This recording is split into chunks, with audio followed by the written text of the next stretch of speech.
Hey, this is Dr. Matt Lyon. Welcome to the website. I hope you've enjoyed searching around and surfing around the other pages, especially the page about your body and how critical alignment of your spine, of your fascia is to not only how our brain works, but to how efficiently and beautifully our genetics express, to our biochemistry, and how the amazing symphony and harmony of all the millions and millions and billions of parts of our biochemistry work together to help you be you. So in this part of the website, I want to talk about energy, or the role of spirit in healing. And in fact, I don't even know if it's appropriate to equivocate spirit with energy. But for the sake of our conversation, you as a human being don't have energy, you are energy. Albert Einstein said that the sole governing agent of matter is energy. So the one thing, the main thing that controls matter, that gives it shape and substance and essence and structure and function is in fact energy. Energy. When you saw the Mind video, and if you haven't, go back and look at it, you'll see how I talk about the role of our thoughts and our emotions and health. You might recall me saying that we have about 80,000 thoughts per day. For the average person, about 60 to 80% of those are negative.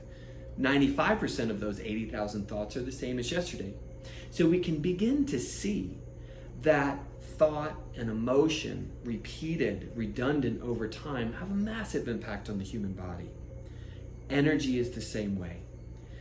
Although the topic of energy can seem woo-woo, it can seem non-scientific, it can seem a bit fluffy, in fact, it's not. Rupert Sheldrake, for instance, an amazing biologist, talked about morphogenetic fields of information all around us. In fact, that we are simply expressions of this energy. But in this energy field is stored all the possibilities that a person might experience. For instance, trauma, has said, which I think is partially true, that trauma is in the body. And in fact, the body is just not this skin suit with muscles and organs and a brain and neurons and chemicals. The body is actually our whole energy field.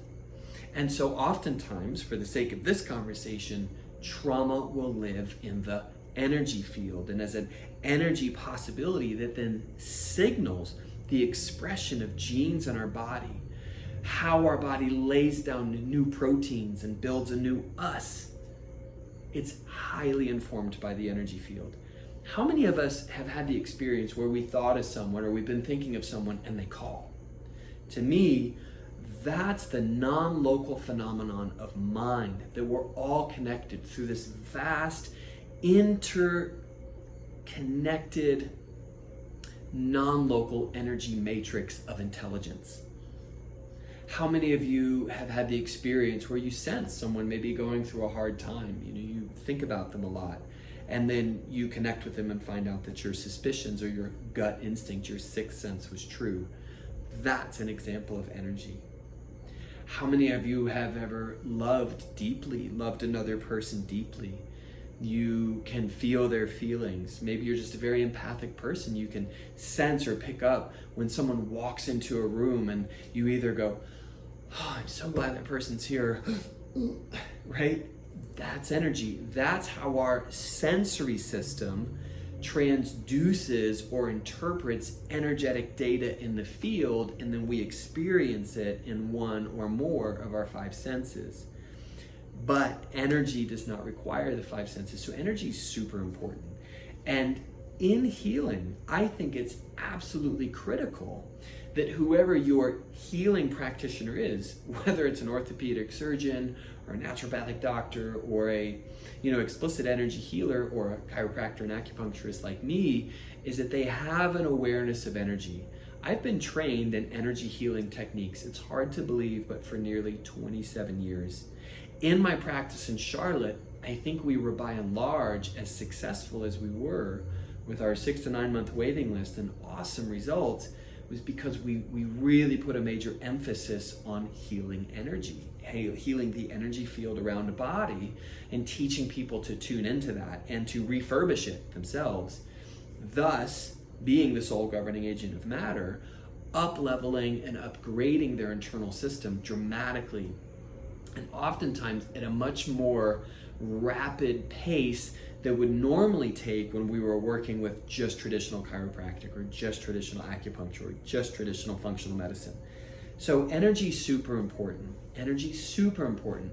I will tell you that I have changed course a little bit. I used to teach a couple of different meditation techniques, and I used to teach breathwork techniques. I'm now so focused on working so in depth with each individual client. I'm no longer teaching in that capacity. Moreover, I believe there are easy, powerful, inexpensive, and scalable tools that you can use.